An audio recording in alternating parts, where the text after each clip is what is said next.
तो आप सभी, तो मैं उम्मीद करता हूँ सब अच्छे होंगे। तो आपका आरजी एजुकेशन में तहे दिल से स्वागत है। तो चलिए, मैं आज आपके लिए प्रोटीन, विटामिन, खनिज पदार्थों से जो भी संबंधित क्वेश्चन होते हैं मैं लेकर आया हूँ, और यह किसी न किसी पेपर में ज़रूर पूछे जाते हैं। चलिए पहले क्वेश्चन के साथ। पहले क्वेश्चन कह रहा है, अगर एक व्यक्ति, ये क्रिकेटस नहीं है, रिकेटस है, क्योंकि पीडीएफ थोड़ा जब बनती है तो थोड़ा उसमें एरर हो जाता है। तो अगर एक व्यक्ति रिकेटस से पीड़ित है तो व्यक्ति में किसकी कमी हो सकती है? तो लगाइए पहला आंसर। तो देखो, इसका राइट आंसर होगा विटामिन डी। क्या होगा? Vitamin D. तो यदि यदि कोई व्यक्ति किसी रिकेटस से पीड़ित होता है तो उसके अंदर विटामिन डी की कमी हो जाती है। चलिए नेक्स्ट क्वेश्चन। निम्नलिखित में से कौन सा विटामिन ए का उच्चतम स्रोत है? Very very important. तो इसका राइट ऑप्शन होगा सी, गाजर। क्या होगा? गाजर। चलिए नेक्स्ट क्वेश्चन। विटामिन ए किससे संबंधित है? विटामिन ए किससे संबंधित है? Cobalamin, retinol, ascorbic acid, amino acid. तो इसका राइट आंसर क्या होगा? इसका राइट आंसर होगा रेटिनॉल। ठीक है ना? तो विटामिन ए का रासायनिक नाम क्या है? रेटिनॉल। ठीक है, याद रखना ये भी। निम्नलिखित में से कौन सा विटामिन वसा में विलय नहीं है? तो वसा में विलय कौन सा विटामिन नहीं है? तो वसा में विटामिन विलय नहीं है, तो इसका राइट आंसर होगा डी, विटामिन सी। ठीक है, विटामिन सी। इससे संबंधित एक क्वेश्चन और पूछता है विटामिन से कि ऐसा कौन सा विटामिन है जो सब्जी बनाने के वक्त या सब्जी बनाने के वक्त खत्म हो जाता है? तो विटामिन सी खत्म हो जाता है। ठीक है, चलिए नेक्स्ट क्वेश्चन। विटामिन बी को भी कहा जाता है, तो विटामिन बी को क्या कहा जाता है? इसके ऑप्शन शायद नीचे। हाँ, विटामिन बी को क्या कहा जाता है? तो विटामिन बी को थायमीन भी कहा जाता है। ठीक है ना? विटामिन बी को क्या कहा जाता है? थायमीन कहा जाता है। Next question. मछली के लीवर ऑयल में प्रचुर मात्रा में होता है। Very very important question. तो मछली के लीवर में क्या होता है प्रचुर मात्रा में? विटामिन ए और विटामिन डी। ठीक है, याद रखना। मछली का जो लीवर होता है उसमें जो इसके अंदर ऑयल होता है उसके अंदर कौन कौन से विटामिन होते हैं? ए और डी। ठीक है, याद रखना। Next question. इनमें से कौन से कैल्शियम का स्रोत नहीं है?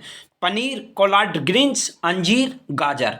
तो देखो, इनमें से तीन ऐसे हैं जिसमें हमें कैल्शियम मिल सकता है, लेकिन गाजर में हमें कभी भी कैल्शियम नहीं मिलेगा। कैल्शियम में, इसमें कभी कैल्शियम नहीं मिलेगा, इसमें मिलेगा हमें विटामिन। ठीक है, नेक्स्ट क्वेश्चन। कौन सा विटामिन रक्त के थक्के बनाने में महत्वपूर्ण भूमिका निभाता है? तो इसका राइट आंसर क्या बनेगा? तो इसका राइट आंसर बनेगा विटामिन बी 12। Vitamin B 12। चलिए नेक्स्ट क्वेश्चन। किस विटामिन में कोबाल्ट नामक खनिज पाया जाता है? तो किस विटामिन में कोबाल्ट नामक खनिज पाया जाता है? तो उसका राइट ऑप्शन भी क्या होगा? सी होगा इसका, क्योंकि विटामिन बी 12 में कोबाल्ट नामक खनिज पाया जाता है। चलिए नेक्स्ट क्वेश्चन। कोलबामीन भी कहा जाता है, तो कोलबामीन किसको कहा जाता है? तो कोलबामीन भी बी 12 को ही कोलबामीन कहा जाता है। ठीक है, इसका ऑप्शन क्या होगा? बी सही होगा। ठीक है, नेक्स्ट क्वेश्चन। नियासिन एक रूप है, तो नियासिन किसका एक रूप है? तो नियासिन विटामिन बी 3 का एक रूप है। तो नियासिन एक किसका रूप है? बी 3 का। चलिए नेक्स्ट क्वेश्चन। इसका राइट ऑप्शन होगा ए। तो विटामिन बी 3 को नियासिन भी कह सकते हैं। ठीक है, चलिए नेक्स्ट क्वेश्चन। सामान्य जुखाम के इलाज के लिए किस विटामिन का प्रयोग किया जाता है? तो सामान्य जब जुखाम होता है तो उसके लिए विटामिन सी का उपयोग किया जा सकता है। किसका? विटामिन सी का उपयोग किया जा सकता है। ठीक है, याद रखिए। निम्नलिखित में से कौन सा आयरन का सबसे प्रचुर स्रोत है? तो इसका राइट ऑप्शन होगा ए, हरी सब्जियां। क्या? हरी सब्जियां। तो आयरन सबसे ज़्यादा किस में पाया जाता है? तो सबसे ज़्यादा पाया जाता है पालक में, लेकिन यहाँ पर हरी सब्जियां दे रखा है तो हरी सब्जियां में सभी आ जाता है। ठीक है, next question. Next question. Vitamin के प्राकृतिक रूप में पाए जाने वाले जीवाणु द्वारा निर्मित होता है। तो जो विटामिन के प्राकृतिक रूप में पाए जाने वाले जीवाणु द्वारा निर्मित होता है, ये किससे होता है? तो इसका राइट ऑप्शन होगा डी, आंत से। कहाँ से? आंत। Next question. Next question. Riboflavin क्या है? तो राइबोफ्लोविन क्या है? एक विटामिन है। राइबोफ्लोविन क्या है? विटामिन है। ठीक है, राइबोफ्लाविन क्या है, विटामिन है, याद रखना। नेक्स्ट क्वेश्चन, मानव शरीर में जल की मात्रा कितनी होती है? तो मानव शरीर में जल की मात्रा कितनी होती है तो आप लगा सकते हो, तो 80%, 80%, 80%। नेक्स्ट क्वेश्चन, मानव शरीर में सबसे प्रचुर मात्रा में पाए जाने वाला तत्व कौन सा है? ये वेरी इंपॉर्टेंट है, इससे आपसे दो ऑप्शन क्वेश्चन मिलेंगे।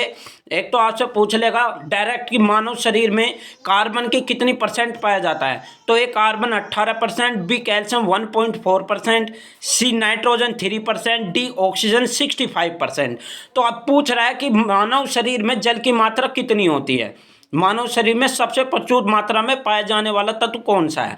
तो इसका राइट ऑप्शन होगा डी ऑक्सीजन 65%। ठीक है, नेक्स्ट क्वेश्चन, 1 ग्राम वसा देती है, तो 1 ग्राम वसा क्या देती है? तो 1 ग्राम वसा, इसका राइट ऑप्शन होगा क्या, बी 9 कैलोरी ऊर्जा देती है 1 वसा ग्राम। ठीक है, नेक्स्ट क्वेश्चन, सुक्रोज में होता है, सुक्रोज में होता है तो ग्लूकोज एवं ग्लैक्टोज, बी ग्लूकोज एवं fructose, C fructose and galactose, D galactose fructose and galactose. तो इसका राइट ऑप्शन क्या होगा, इसका राइट ऑप्शन होगा बी ग्लूकोज एंड फ्रैक्टोज। ठीक है, नेक्स्ट क्वेश्चन, 14 वर्ष की आयु वाले बच्चों की वृद्धि के लिए निम्नलिखित में से सर्वाधिक महत्वपूर्ण कौन सा है? तो इसमें मतलब जो 14 वर्ष की आयु के वाले बच्चे होते हैं उनकी वृद्धि के लिए इनमें से क्या जरूरी है? तो उनके लिए क्या जरूरी है, प्रोटीन। क्या जरूरी है, प्रोटीन। इसका ऑप्शन क्या होगा, सही ए। ठीक है, नेक्स्ट क्वेश्चन, सीमेंट और अस्थियां दोनों में विद्यमान तत्व कौन सा होता है? तो इसका राइट ऑप्शन होगा बी कैल्शियम।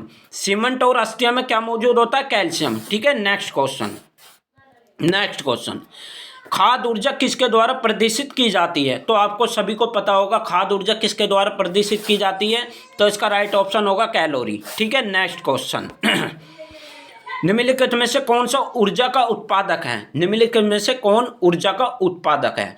तो जब हमें कहने का मतलब ये है कि जब हम ऊर्जा लेते हैं, तो जब हम कोई चीज़ ऐसी लेते हैं जिससे हमें ऊर्जा मिलती है, तो हम क्या लेंगे, कार्बोहाइड्रेट। ठीक है ना, तो कार्बोहाइड्रेट से हमें ऊर्जा प्राप्त होती है। नेक्स्ट क्वेश्चन, हमारे आहार नाल में, हमारे आहार का निम्न में कौन सा भाग हड्डी और दांतों की संरचना के लिए आवश्यक है? तो आपको पता होगा इसका राइट ऑप्शन क्या होगा, तो इसका राइट ऑप्शन क्या होगा, बी कैल्शियम।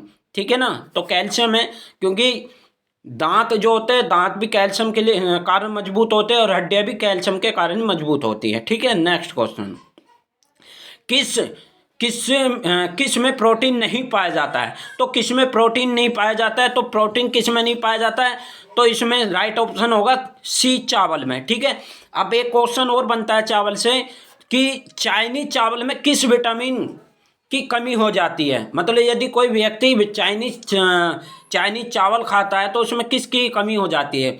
तो उसमें किसकी कमी हो जाती है, तो उसमें विटामिन बी की कमी हो जाती है। ठीक है, आई होप आपको क्लास अच्छी लगी होगी। अगर क्लास अच्छी लगी है तो प्लीज़ शेयर करना ना भूलें। Thank you so much.